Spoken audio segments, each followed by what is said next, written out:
आहे गोळा तू जेथे भाग 11.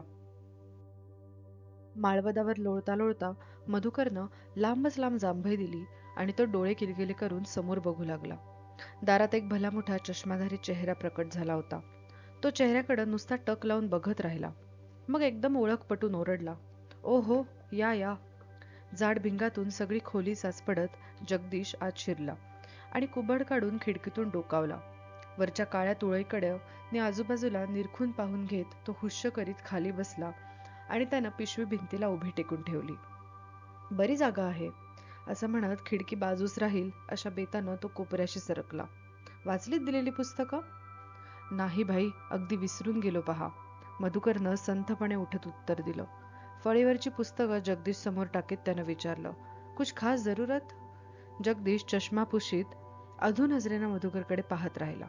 दारावर लोंबणाऱ्या शर्टमधनं मधुकरनं सिगारेट काढून जगदीश समोर टाकली. "लो, पियो." "अपनी खाकी अच्छी है," जगदीशनं शुष्क आवाजात उत्तर दिलं. "केव्हा जाणार?" "लवकरच, सुट्टी संपायच्या अगोदर." "I am fed up." "राहता कसे तुम्ही इथं?" मधुकरनं विचारलं. "माणूस कुठेही जगू शकतो." "तुम कहीं नहीं रह सकते."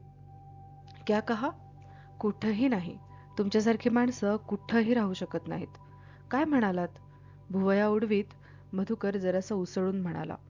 मग जरासा विचारमग्न होत तो म्हणाला, "खरं असेल. तुम्ही म्हणता तर खरं असेल. जीवन बंधनात टाकतं, क्षुद्र बंधनात. मी आझाद आहे." "कैसी आझादी?" "ते तुम्हाला कळणार नाही, कळू शकणार नाही. हे पुस्तकात लिहिलेलं नाही मिस्टर. इथं रोख मामला आहे. सगळं अनुभवाचं आहे. बावन कशी सोनं आहे. डोंगर माथ्यावरच्या तरुण सूर्यासारखा मी तळपणार आहे." बिडीचा धूर सोडताना जगदीश लांबलचक जांभई देत होता. समोर टाकलेली पुस्तकं तो पिशवीत भरू लागला. मग उठायच्या तयारीत म्हणाला, "अच्छा अच्छा, तुम सबसे अलग हो." या उद्गारांनी तर मधुकर बेहद खुश झाला. जगदीशच्या समोर पुन्हा सिगारेट टाकीत तो उत्साहानं म्हणाला, ऑफकोर्स ऑफकोर्स, लेकिन लो पियो." "अरे भाई, पी तो रहा हूँ. मैं कहता हूँ सिगरेट पियो."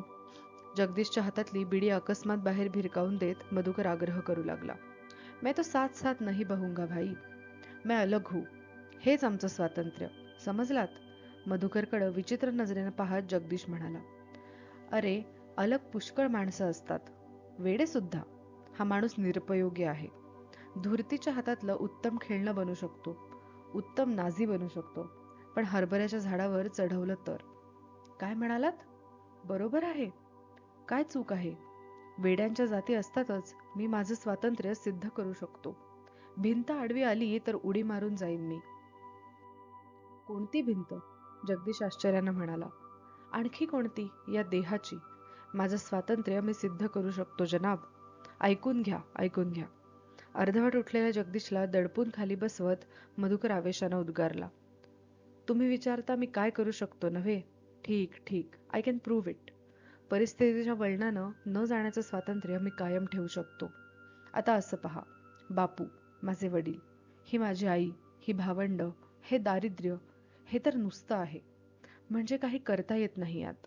मधुकर तारस्वरात सांगू लागला. "पण दारिद्र्य?" जगदीश उद्गारला. तिकडे दुर्लक्ष करत मधुकर उद्गारला, "ही झाली परिस्थिती." प्रांजळ चेहरा, उत्कट वृत्ती, मधुकरविषयी आपुलकी न वाटणं कठीण. पण उपयोग काय? कुठल्याही चळवळीच्या दृष्टीनं माणूस कुचकामाचा. अशी कोंडलेली माणसं काय कामाची? जगदीशनं डोळे मिटून घेतले. "माझ्या हाती काय होतं? कुचकट, गुंतलेल्या जीवनापासून सुटण्यासाठी मी नेव्हीत गेलो. पैसा का पैसा, आजादी की आजादी. पैसा फेक दूंगा, आजाद रहूंगा." पण तिथं तर दिवसाचे रात्रीचे सुद्धा तुकडे पाडलेले. एकेका कप्प्यात आयुष्याचा एक एक तुकडा खेचून बसवलेला. निपत्तर पशूंचा सहवास, रद्दी माणसं, कचरा माणसं, टेरिबल टेरिबल. पुन्हा लाल तोंड्या अधिकाऱ्यांची गुर्मी, आफत है. आणि मी काहीच करू शकलो नाही. अपमानाच्या आठवणीनं मधुकरचा चेहरा वाकडा होऊन गेला. "पण आता करू शकाल. मेरी बात सुनो." मधुकरला इष्टविषयाकडे वळवण्याच्या इराद्यानं जगदीश उद्गारला. "या परिस्थितीवर मात करणं अशक्य होतं. सुटायचा मार्ग नव्हता. आणि मला एकदम तो सुचला. इतका सोपा, इतका सरळ, इतका उघड, की पूर्वी कसा सुचला नाही याचंच नवल वाटतं. आमच्या सुमानं स्वतःला जाळून घेतलं तेव्हा." "काय?" "होय होय," मधुकर हसून सांगू लागला. "आमच्या लाडक्या बहिणाबाईंनी अगोदर प्रयोग करून पाहिला. हा, फसली बिचारी. पण माझ्या लक्षात ताबडतोब आलं. साक्षात्कारच झाला म्हणा ना. जगदीशकडं सस्मित मुद्रेनं तो बघू लागला. वाक्य जणू मुद्दामच अधांतरी सोडलेलं. कोणता साक्षात्कार? विचारा विचारा. मी खरोखर आझाद आहे, स्वतंत्र आहे. बास. जगदीश आढ्याकडे बघत गप्प बसला. मी म्हणालो, अवश्य गाजवता येईल स्वातंत्र्य. का नाही गाजवता येणार? जगायचं नसलं तर सोडा पिच्छा. मरणाचं स्वातंत्र्य अवश्य हिसकावून घेता येईल जीवनाकडनं. मन मानेल तेव्हा मरू. बरोबर आहे की नाही? दे दिमात भावे को. यातून एक उपसिद्धांत सुद्धा निघतो. कोणता ते ओळखा पाहू? मधुकरचे डोळे विचित्रपणानं चमकत होते. उत्साहानं थरथरत तो जगदीशकडे उत्तराच्या अपेक्षेनं पाहत होता. जगदीशनं उत्तर दिलं नाही. तो आगपेटी चाचपडत होता. ती मिळताच बिडीचा कट्टा आणि आगपेटी काळजीपूर्वक डगल्याच्या खिशात ठेवीत तो सावकाश उभा झाला. बारीक बारीक पोटऱ्यांना चिकटलेला कचरा झटकला. मग त्यानं हाताची बोटं परस्परात गुंफून कडडून मोडली. जगदीश बरोबर मधुकरही नकळत उभा झाला होता. जगदीशचा दंड एकदम धरून तो सांगू लागला, दुसऱ्याचा जीव घेणं, हाच तो उपसिद्धांत. हेच स्वातंत्र्य नव्हे काय? जगदीश अगदी बधीर झाला होता. मधुकरकडं विचित्र दृष्टीनं पाहत होता. आपली झोळी उचलण्यासाठी तो खाली वाकला. त्याला सरळ उभा करीत मधुकर उत्साह अतिरेकानं सांगू लागला, बोला बोला, मी म्हणतो यात चूक दाखवून द्या.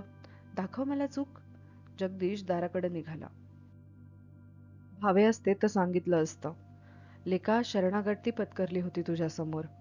आता वाट बरोबर दिसली. हा, तर मी काय सांगत होतो की. मधुकर एकदम अडला. सुन्न होऊन जगदीशकडे बघू लागला. काय बोलायचं होतं ते तो साफ विसरून गेला होता. काय सांगत होतो बरं मी? जगदीशकडे हरवलेल्या डोळ्यांनी बघत तो विचारू लागला. संधी साधून जगदीशनं झोळी खांद्यावर टाकली आणि तो निघाला. तेवढ्यात दिवे एकदम लागावेत तसा मधुकरचा चेहरा उजळला. दाराजवळ जात तो बडबडू लागला, हा हा, आठवलं. तर मी काय सांगत होतो की चूक दाखवा. मग कान धरा माझा. अवश्य कबूल करीन मी. समजा मनात आणलं तर इथल्या इथे मी तुमचा जीव घेऊ शकणार नाही काय? आपलं एक उदाहरणार्थ. जगदीश एकदम ताठ झाला. मधुकरच्या उदास गंभीर डोळ्यांना डोळा भिडवून तो बराच वेळ उभा राहिला. काही एक निश्चय करून तो परतला. झोळी पुन्हा भिंतीशी उभी केली आणि भिंतीला टेकून तो बिडी पेटवू लागला. मधुकर सुद्धा नकळत समोर येऊन बसला. हे एक उदाहरण. I am not going to kill you. Why should I? You are a great man. शब्द आपोआपच बाहेर पडत होते. ते अडवणं मधुकरला अशक्य होतं. तो बडबडत होता. जगदीश मुकाट्यानं त्याच्या हालचाली न्याहाळत बसला होता. तुम्ही थोर आहात, हे मी काय ओळखत नाही? मैं इंसान को पहचानता हूँ. मी तुमची कदर करतो, म्हणूनच वारंवार भेटतो ना. हा एकदा तरी येऊन भेटलाय काय? जगदीश विचार करत होता. माझा ऐका. दुःखाच्या भट्टीतून झडलेल्या ठिणग्या आहेत ह्या. I know. I just know. ज्या व्यक्तीनं माझा अपमान केला तिचा जीव घेणं हे माझं खरंखुरं स्वतंत्र कार्य राहील. ठीक आहे ना? आमचे बापू पुण्यवान होते बिचारे. रीत धरून जगले. गळा दाबला त्यांचा परिस्थितीनं. मग डोळे मिटून बसलेल्या जगदीशला हलवीत मधुकर ओरडला, बोला बोला, काही बोला. काय बोलणार? मी वेगळा माणूस आहे मधुकर. थंड आवाजात जगदीश म्हणाला. तुमचं स्वातंत्र्य, तुमचा मोक्ष, तुमची स्वप्न, तुमचे प्रभू, माझ्या दृष्टीनं कवडी इतकीही किंमत नाही या गोष्टींना. तुमच्यासमोर भारतीय जनतेचा नुसता उल्लेख केला तर अपमान होईल तिचा. आणि माफ करा, मला फुरसत नाही चर्चा करायला. तेवढं तुमचं महत्त्व नाही. तुम्ही जगला काय, मेला काय, त्याचं महत्त्व जगाला असायचं कारण? वेळेचा शुद्ध अपव्यय. गळ्यात हार घालून घ्यायला मान लांब करणारं हे साहित्यिक झुरळ नसेल, पण हा रोगी आहे. कनिष्ठ मध्यम वर्गाचा रोगी. अन इन्फंटाईल डिसऑर्डर. किती समर्पक वर्णन. हा युरोपात असता तर 4 अनुयायी जरूर मिळाले असते. कनिष्ठ मध्यम वर्गाचा रोगी. वर्गीय भाषेत हा अनुभव बसवता आल्याबरोबर जगदीशची सहानुभूती आटून गेली. अनिश्चितता पार नष्ट झाली. घडी व्यवस्थित बसली. याला आपण काहीतरी सांगणार होतो. केवढा मोठा धोका पत्करणार होतो. हा माणूस सहानुभूतीस योग्य खरा, पण उपयोगाचा नाही. हे पटल्याबरोबर जगदीश निशंकपणे जिना उतरू लागला. मधुकरच्या नावावर त्यानं लांबलचक तांबडी रेघ ओढली. एक एक पाऊल तो जपून उतरू लागला. मधुकरच्या ते लक्षात येताच तो धावला. थांब जगदीश, जाऊ नका. तुमचं म्हणणं तर सांगा मला, प्लीज. मधुकर आर्जवू लागला. जगदीशची चर्या निर्विकार आणि कठोर होती. तुमचं काय काम आहे ते सांगा. जगदीश, मी काही वेडा नाही. नाही, तुमच्या बाबतीत माझा थोडा घोटाळा झाला. बोलण्यासारखं माझ्याजवळ काहीच नाही. मधुकरला जगदीशची उपेक्षा दुस्सह वाटू लागली. दुर्दैव आमचं. आम्ही जाणीवपूर्वक जगणारी माणसं. माझे वडील विशिष्ट दृष्टीनंच जगले. आई, ओळखताच तुम्ही तिला. तिनं हट्टानं त्याच्याच नजरेतून पाहिलं. कधी एक पायरी खाली उतरली नाही. आम्ही असेच आहोत. कसं जगायचं हे आमचं अगोदर ठरवून गेलेलं असतं. मग बेहत्तर आहे जग जग हसलं तरी. अच्छा. जगदीश निरोपादाखल उद्गारला, पण पायरी मात्र उतरला नाही. आमच्या वडिलांचे एक मित्र होते. पक्का संधीसाधू दीड शहाणा. आळीसारखे 100 ठिकाणी मुरड घालतील स्वतःला ते, संधी दिसली की. स्वार्थाला धक्का बसेल तिथे शेपूट घालून खोकडासारखे हसतील. त्यांचं वैशिष्ट्य म्हणजे चातुर्य. त्यांचं शस्त्र म्हणजे उपहास. अंधारातून मारा करतील, तोही निरुपद्रवी किंवा गैरहजर लोकांवर. थोडी प्रतिष्ठा लाभली की उपदेशाचा आव आणतील. महाभयंकर जात आहे ही. एकदम अंगावर शहारे येऊन मधुकर तिरस्कारानं उद्गारला. ही जात कधीच नष्ट व्हायची नाही जगाच्या पाठीवरून. कधीच. या जंतूंचा नाश करणारं जालिम औषध निघालेलंच नाही. जगदीश नकळत मान डोलवू लागला. ठीक सांगतो आहे. तो ऐकत होता. ही माणसं उपकार करतील. तो रक्तपित्तीसारखा आयुष्यभर अंगावर फुटत राहील. मी अशा लोकांना ठोकरीनं उडवतो. ठोकरीनं उडवल्यानं लोक उडत नसतात. मी या चौकटीत बसणार नाही. विश्वासनं हाक दिली. मधुकर खाली निघून गेला. विश्वास कुतूहलानं वर आला. आश्चर्यचकित झाला. तुम्हाला मी निशिकांबरोबर आघाडीत पाहिलं होतं आणि तुम्ही हिरवा चाफा वाचत होतात. जगदीशच्या उद्गारात सूक्ष्म उपहास असल्याचा विश्वासला भास झाला. पण त्याचं कारण तो समजू शकला नाही. निशिकांत? तो तेव्हाच पकडला गेला. तुमच्या घरून गेला तेव्हाच. विश्वास हतबुद्ध होऊन बघत राहिला. जगदीश हसला. एवढा हतबुद्ध का होता? पकडला गेला म्हणजे सुटला. दगदग संपली. त्याला साऱ्या सुखसोयी मिळतील. श्रीमंताचं लेकरू आहे ते.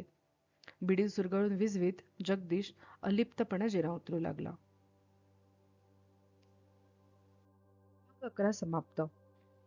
आता आपण या भागाचा निष्कर्ष बघूयात. तर भाग 11 मध्ये मधुकर आणि कॉम्रेड जगदीश यांच्यामध्ये आपल्याला एक वैचारिक संघर्ष दिसतो. ठीक आहे.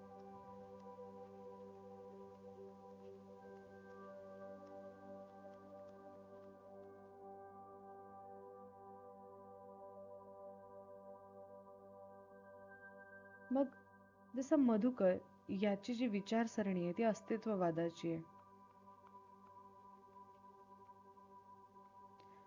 आणि कॉम्रेड जगदीश यांची जी विचारसरणी आहे ती मार्क्सवादाची आहे. तर या दोन विचारसरणींमधला फरक आपल्याला या भागामध्ये दिसतो. मग सगळ्यात पहिले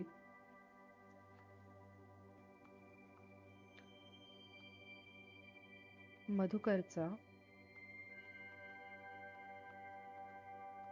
भ्रमित स्वातंत्र्य विचार.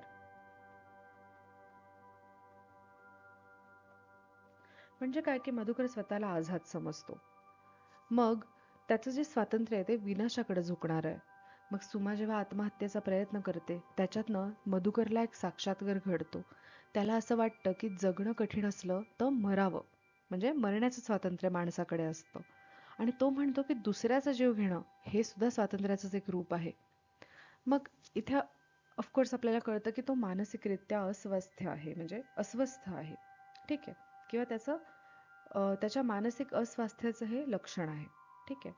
त्यानंतर जगदीशचा वस्तुनिष्ठ दृष्टिकोन आपल्याला ह्यामध्ये दिसतो.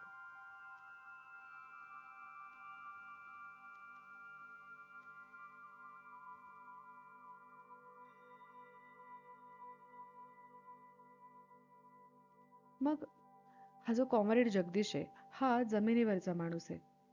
मग तो मधुकरला म्हणतो की कनिष्ठ मध्यम वर्गाचा रोगी आहे असं तो मानतो. म्हणजे अन इन्फंटाईल डिसऑर्डर. कनिष्ठ मध्यम वर्गाचा रोगी. मग जगदीशच्या मतं मधुकर जो आहे तर त्याचं स्वातंत्र्य, त्याचं मोक्ष आणि त्याची स्वप्न ही सगळी अहंकाराची रूप आहेत. तो जे स्वतःबद्दल समजतो.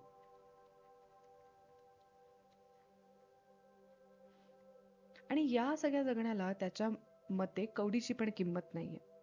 मग ही जी चळवळ आहे, ज्याचा पार्ट हा जगदीश आहे, त्यासाठी हा जो मधुकर आहे तो कुचकामाचा आहे, काही कामाचा नाहीये. मग तो त्याच्या नावावरती फुली मारतो. ठीक आहे. मग बघा आता इथे जी मध्यमवर्गीय मानसिकता आहे,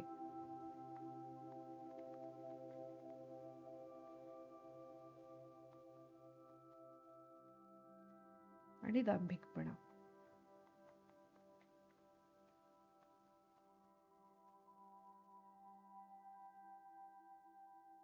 तर मधुकर काय म्हणतो की म्हणजे मधुकर सांगतो की त्याचे जे वडील होते, बापू होते, तर त्यांचे जे मित्र आहेत, त्याचं उदाहरण देऊन तो काय सांगतो की समाजामधला संधी साधू किंवा दीडशहाणे लोक आहेत, तर त्या लोकांवरती तो प्रहार करतो. आणि ही माणसं चातुर्यानं किंवा उपहासानं दुसऱ्यांना छळतात, हे तो ह्यामध्ये दाखवतो. ठीक आहे. समाजातील संधी साधू लोक.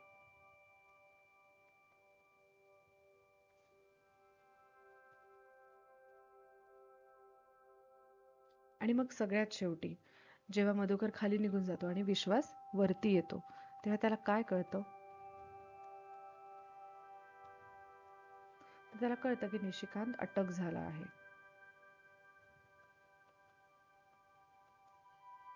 म्हणजे मग हा जो क्रांतिकारी कार्यकर्ता आहे तो पकडला गेला आहे.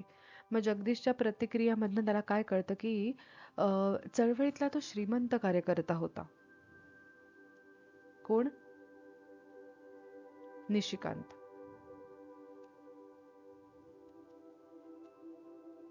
मग त्यांच्या श्रीमंत कार्यकर्त्याबद्दल एक उपहासाची भावना आपल्याला जगदीशच्या मनामध्ये दिसते. आणि तो असं म्हणतो की ही नेहमीचीच घटना आहे जगदीशसाठी.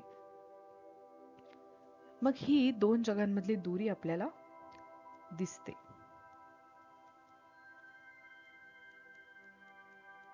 किंवा दोन जगांमधला फरक. म्हणजे काय की मधुकर हा भावनेच्या आहारी गेलाय आणि जगदीश हा सिद्धांतांवर चालणारा कार्यकर्ता आहे. मग मधुकरला जसा साध्या जगण्यात रस आहे, पण जगदीशला व्यवस्था आणि त्याच्या चळवळीमध्ये रस आहे. तर मग हे जे वैचारिक द्वंद्व आहे, हे आपल्याला इथे जाणवतं. हे सगळं मी तुम्हाला खूप सोप्या शब्दात सांगू शकते, पण मी हे असे कठीण शब्द का वापरते, तर आपण जेव्हा पेपर लिहितो तेव्हा आपल्याला हे कीवर्ड्स जे आहेत ते खूप महत्त्वाचे असतात. ठीक आहे. त्यामुळे मग या भागामध्ये स्वातंत्र्याचा एक उपसिद्धांत आपल्याला दिसतो मांडलेला. तर ते म्हणजे जीव घेण्याचं स्वातंत्र्य. ठीक आहे. मधुकर जो उपसिद्धांत मांडतो.